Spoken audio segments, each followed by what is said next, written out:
খাটে ছেলের ভয়ে ফাতেমা কলেজে যেতে পারছে না।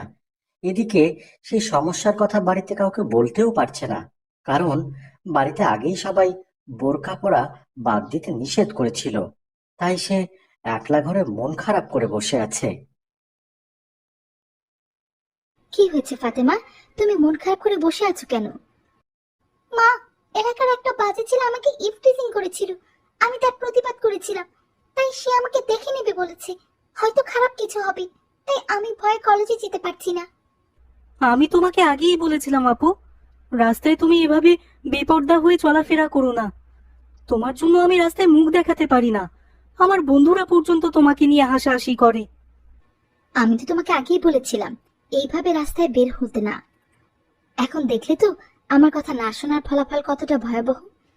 অনেক বড় ভুল করেছি আমি। আর কখনো পর্দা ছাড়া বাইরে যাব না। আমার এত আধুনিক হওয়ার কোনো প্রয়োজন নেই।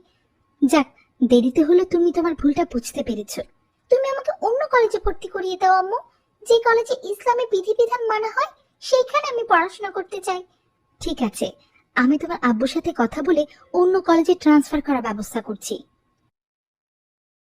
এই ঘটনার পর থেকে ফাতেমার কখনোই পর্দা ছাড়া বাইরে যায়নি। কিছুদিন পর তার বান্ধবী মরিয়মের সঙ্গে তার আবার রাস্তায় দেখা হয়। এই মরিয়ম, চিনতে পারছিস আমাকে? না তো, আপনাকে তো চিনতে পারলাম না। আপনার নাক চোখ মুখ সব এমন ভাবে ঢাকা, তাই আসলে কিছুই বোঝা যাচ্ছে না। আরে, আমি ফাতেমা। এখনো চিনতে পারিসনি?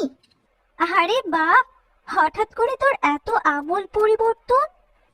আমাকে আর লজ্জা দিস না। আমি আমার ভুলটা বুঝতে পেরেছি। আসলে বেপরদার মেয়েরা হলো খোলা খাবারের মতো। খোলা খাবারের উপর বেশি করে মাছি বসে, আর যে খাবার ঢেকে রাখা হয় সেখানে কোনো ধরনের মাছি বসে না। তুই ঠিকই বলেছিস, পর্দা করা হয়তো বা একটু কষ্টের কাজ, কিন্তু এই পর্দায় একজন নারীকে সম্মানিত করে, পুরুষের কুদৃষ্টি থেকে রক্ষা করে। আমি অনেক খুশি হয়েছি, কারণ তুই তোর ভুলটা বুঝতে পেরেছিস।